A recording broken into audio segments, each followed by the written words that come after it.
was 26 when I landed the dream job working for a television broadcasting station. I was excited, yet the workplace turned out to be hostile and racist. It was hard. Every day I had to pray my way through the day. It was so much negativity.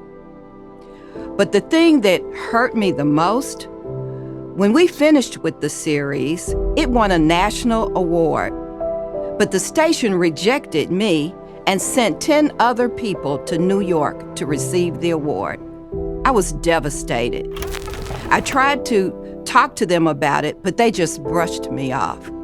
One day, I came into my office and I saw a piece of paper on the floor. I had stepped on it. I picked up the piece of paper and I realized they had taken the plaque, made a copy of it, and just stuck it under my door.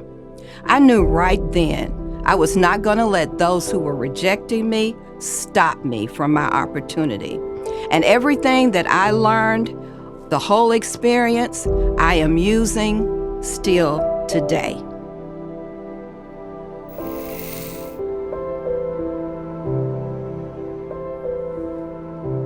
Being a woman in the 21st century, it's not uncommon for someone to tell me that I don't belong. But a time that I almost believed it was when I failed a class. As a science major, there's a lot of pressure to do well in every class. So when I failed, I went to people that I trusted and cared for advice. And it really hurt when they told me that I should change my major to something easier. I felt like an imposter, and like I wasn't good enough to be in my program. But I trusted my gut and I stayed with it, and now I'm on track to graduate with a degree in neuroscience and continue my career.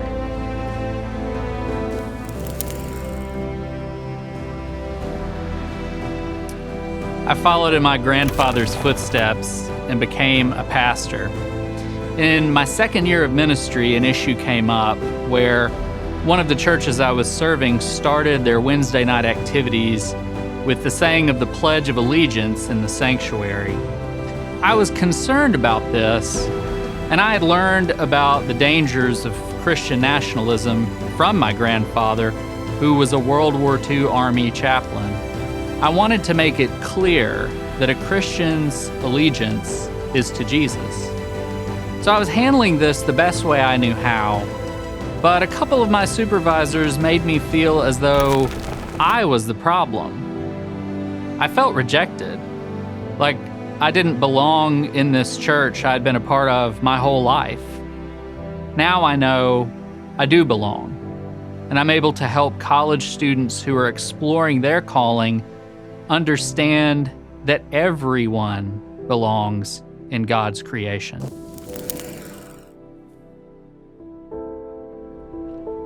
During my tenure as a freshman at Tennessee State University, I wanted to join a particular organization. I remember vividly getting dressed in the mirror, ready to go to the informational. I had all of my accolades ready and everything that I needed to perform well at this informational. And when I left with that same joy. I came back excited, and I called my mom and my dad and my sister and even some of my closest friends to tell them some of the great news that I was going to join this organization. So I waited 3 days.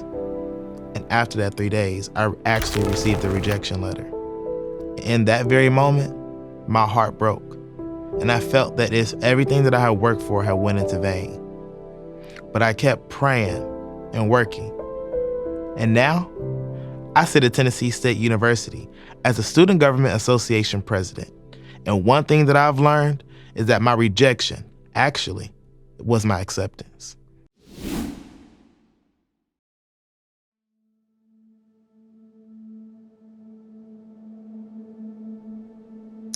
When I think about stories of rejection in the Bible, I always think about Joseph in the Old Testament.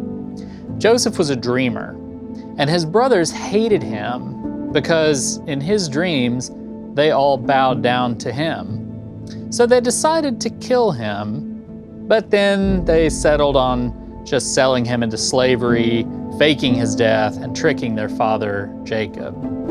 They sold him to slavery in Egypt just before a massive famine was about to hit, and he was able to help prepare so that that entire region was saved.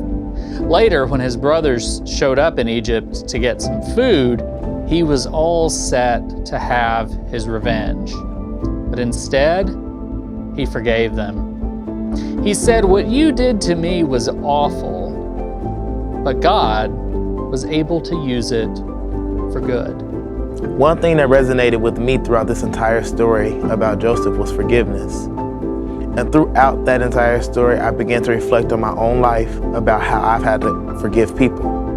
And like many of us, when we have been rejected either by family members or friends, we've had to forgive them and move on. And one thing that I've learned is that forgiveness is a key component and also moving on and really accepting. One of the most profound examples of rejection is what happened to Jesus. Jesus was rejected by the very people he loved the most. The ones that he healed from all kinds of diseases, the ones he fed, the ones he comforted and taught. Jesus was falsely accused, arrested, beat up, and crucified on a cruel cross. He did it to save the world from sin, to save us so we might live. Now that's love. Even though Jesus was rejected in his hometown by the people he loved, he still never lost sight of his purpose and his mission.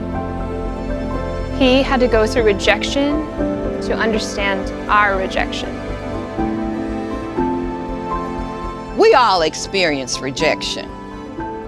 The key is how we handle it. We must overcome thoughts of bitterness, self-doubt, withdrawal, retaliation. We must crush those thoughts and instead focus on God's opinion of us. We'll be all right. Let's just stay on the path and move forward. I am. I am. I am. I am an overcomer.